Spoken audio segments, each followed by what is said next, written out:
أغرب قصة هتسمعها عن مثلث برمودا، لأنها ببساطة مش قصة اختفاء طائرة أو سفينة كالمعتاد، ولكن هي قصة طيار دخل بالخطأ في مثلث برمودا أثناء رحلته، وبيحكي فيها إيه اللي حصل أثناء الرحلة وإزاي استطاع أن ينجو منها ليصبح هو الشخص الوحيد اللي استطاع النجاة من مثلث برمودا.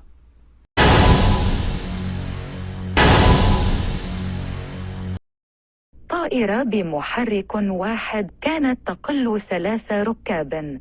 الطيار بيروس جيرنون بالإضافة إلى راكبين في الرحلة من جزر البهاما إلى ساحل فلوريدا في 4 من ديسمبر 1970.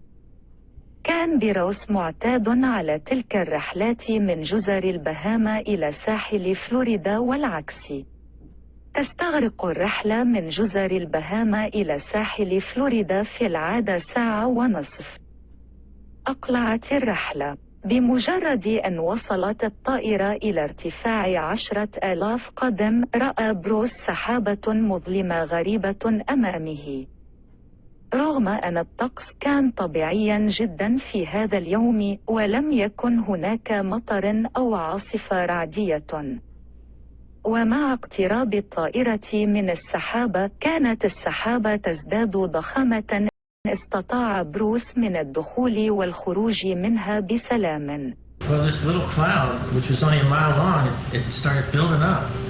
لكن كانت هذه مجرد البداية. وصلت الطائرة إلى ارتفاع 11,000 قدم. رأى بروس سحابة مظلمة أضخم من الأولى. لم يكن أمامه سوى الدخول فيها، لكن لما دخل بيروس داخل السحابة الثانية كانت سوداء قاتمة، ولم يكن هناك شعاع واحد من الشمس يمر عبر السحابة. داخل السحابة شاهد ضوء يشبه البرق، لكن بيروس عرف فورا أن الضوء ليس برقا لأن هذه الأضواء تضيء السحابة بأكملها. Noticed these flashes that were like lightning, but I couldn't see any lightning bolts, just a flash. استمر بيروس في الطيران، لكن السحابة لم تنتهي أبدا. وتوقع بيروس أن نهايته قد أوشكت، ولكن رأى ضوءا صغيرا يبدو أنه ممر الخروج من السحابة. أبقى الرحلة مستقيمة وبدأ يتحرك بسرعة نحو الضوء. فجأة شاهد أشكال شيطانية تتشكل أمامه، واختلال في أنظمة التحكم والأجهزة الإلكترونية في الطائرة. ولم يعد بيروس يسيطر على الطائرة، ولكن كانت تتحرك بقوة غير طبيعية. لم يفقد بيروس الأمل وكان مصمما على الخروج من نفق السحاب. كانت أصعب 20 ثانية في حياته. وتمكن بيروس بصعوبة من الخروج من السحابة المظلمة في النهاية.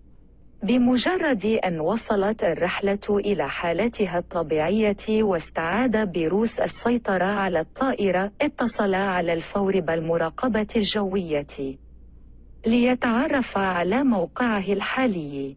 لم تتمكن المراقبة الجوية في البداية من تحديد الموقع لأن الرحلة لم تكن ظاهرة على الرادار. I was able to contact the Miami air traffic controller, and he said he couldn't find me on his radar.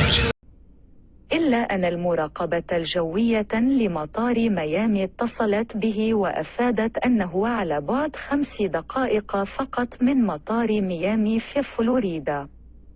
لم يستوعب بيروس الأمر في البداية، إلا أنه شاهد المطار أمامه مباشرة. وأخيرا هبطت الطائرة بسلام في مطار ميامي. كان بيروس طيارا محنك، لذا فإن الأمور التي تحدث بطريقة غريبة أثناء الطيران لابد من وجود تفسير علمي لها.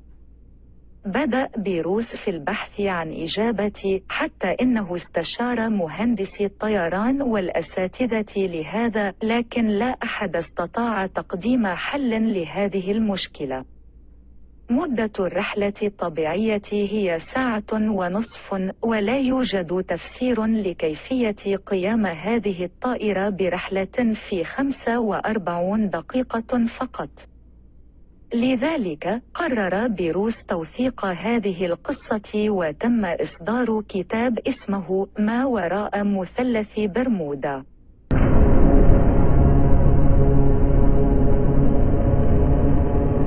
في الآخر دايما بفكرك تكتب لنا في التعليقات عن ملاحظاتكم، وتشترك في القناة وتفعل الجرس، وتعمل شير ولايك للفيديو لو عجبك.